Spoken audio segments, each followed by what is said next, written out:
In this video, I'm discussing the top 2 methods you can leverage in order to land your first client as a brand new recruiting agency owner.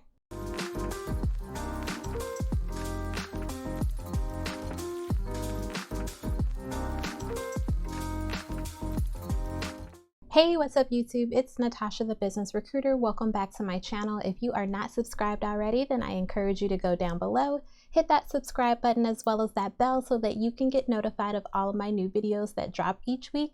As well as if you are not in my Facebook group, I'm going to go ahead and leave that link down below as well. I encourage you to join. We're in there talking all things recruiting, from landing your dream job to starting your own recruiting agency. So there are 2 primary ways that you can go about getting your first client as a brand new recruiting agency owner.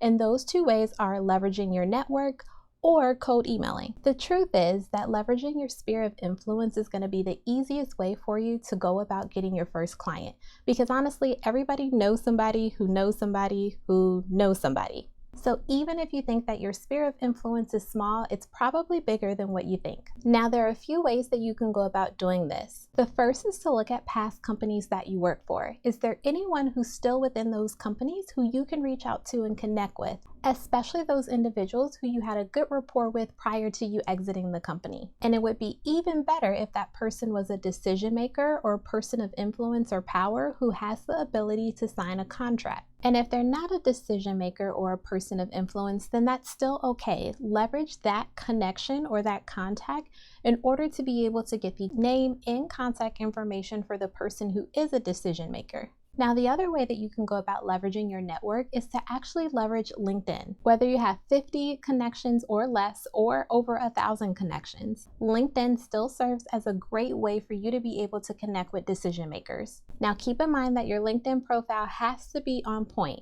If you're going to be reaching out to individuals via LinkedIn, they're going to go to your profile. So you want to make sure that you have a profile picture, you have a really catchy heading, as well as you have information about exactly what it is that you do in terms of what your niche is within the recruiting agency space. And if possible, I would also encourage you to have a website. This just helps to legitimize you as a real business. So once your profile is optimized, you can then go about reaching out to decision makers within the LinkedIn community.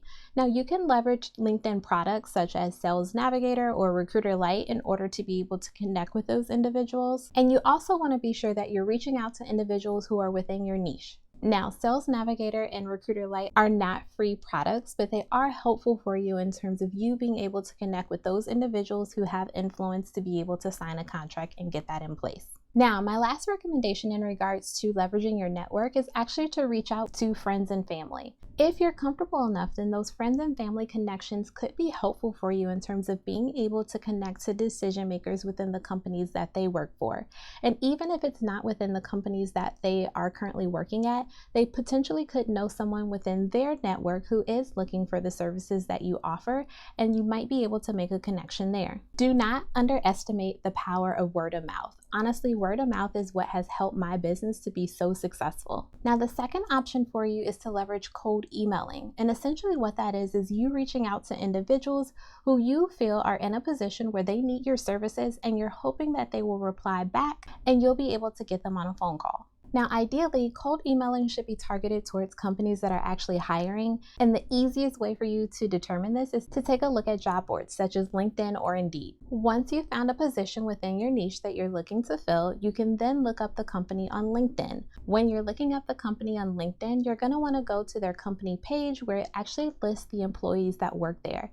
And from there, you're looking for those individuals who are going to be considered to be decision makers.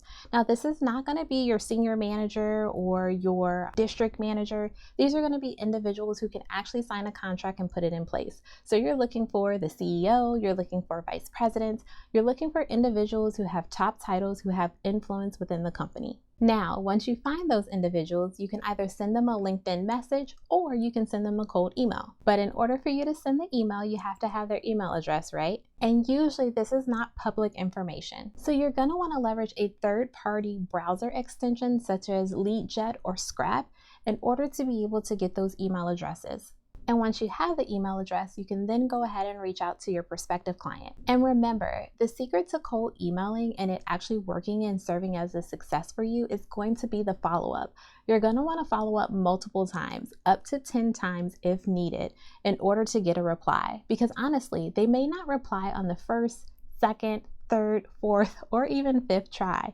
You want to keep going, and you don't want to get discouraged when you're going through those follow-up emails and you're not getting responses. Keep in mind that you're going to be doing this for a ton of companies. So if you're doing this for so many companies at a time, ideally it's going to help to get a better response rate. And your ability to be persistent and cater to exactly what it is that they need, which is you being able to fill the position for them and finding a quality client, is going to intrigue them and spark their interest, which is going to make them want to reply back to you. Now, once they reply, the goal is, of course, to set them up on a call. A call will allow you the opportunity to speak with that individual directly and be able to seal the deal as far as the signed contract is concerned. And once you have that signed contract, you officially have your first client. Well, I hope you found this video to be helpful. If you did, then be sure to go down below and give me a thumbs up. Also, if you're not subscribed already, be sure to go down below and hit that subscribe button before you exit out of this video. Thanks for watching, and I'll catch you on the next video.